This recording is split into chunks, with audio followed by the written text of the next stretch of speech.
I'm Edie Lush, and I'm here at the Hub Pavilion in Copenhagen, and I'm really pleased to be joined by Jim Davis. Thanks very much for coming. You're the head of Executive Director for Sustainability at SAP. Tell me a little bit about, first of all, why you're here in Copenhagen personally, and just maybe a little bit about SAP's involvement in the whole COP15 as well. Sure, excellent. Well, thank you very much. I'm very pleased to be in Copenhagen for COP15. Personally, I actually have joined SAP within the last several months. I'm in the domain expert side of the business. I've been in the environmental business for 30 years.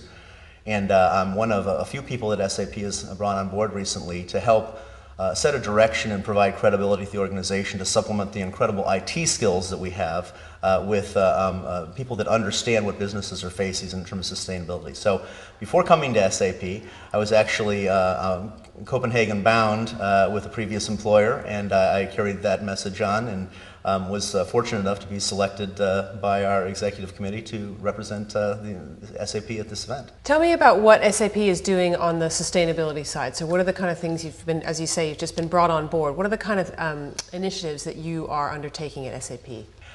SAP has a very strategic program in this area, and it involves two functions especially.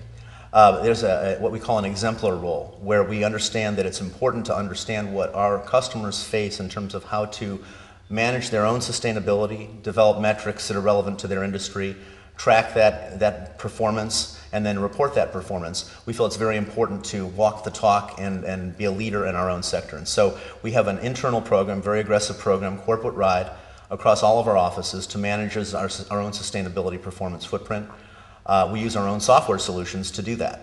So that's our exemplar role, and we've been very successful through a variety of energy efficiency projects and green energy supply projects, as well as behavior projects like telecommuting and teleconferencing. We've had a significant reduction in our carbon and energy footprints, which is a major component of our sustainability index.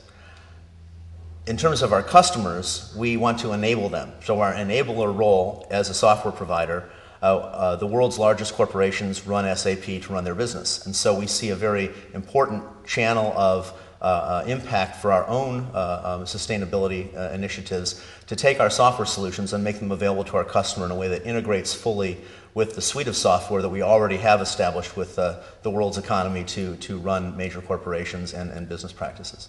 Tell me a little bit about how you've seen your customers waking up to the idea of sustainability. It's obviously very in vogue now. How long has it taken, do you think, to get this issue really to the fore that it is today? My answer to that question actually predates my short tenure of 2 months at SAP. I've been in the sustainability industry since the early 80s. In fact, got my career started in the acid rain debates that laid the foundation for emissions trading and market-based performance,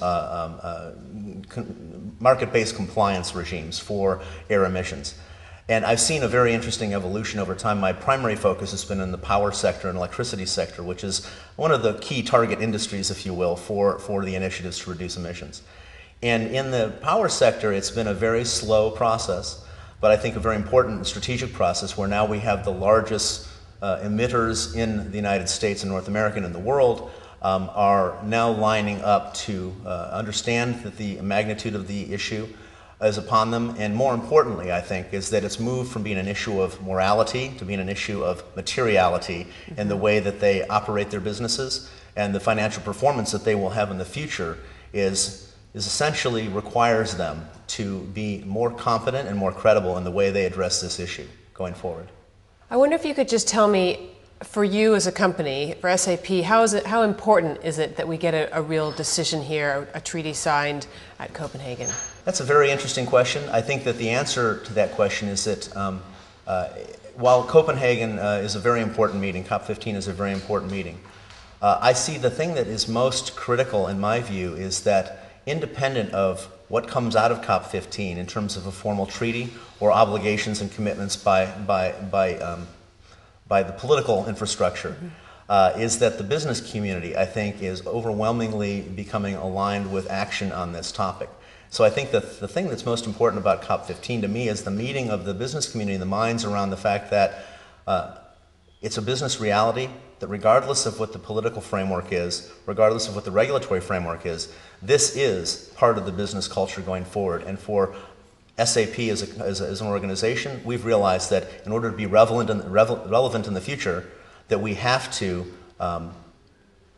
understand and we have to credibly incorporate sustainability performance into business performance metrics and in the solutions that run the world's corporations. Jim, thanks very much for coming into the Hub Pavilion here in Copenhagen, and I'm Edie Lush. Thank you.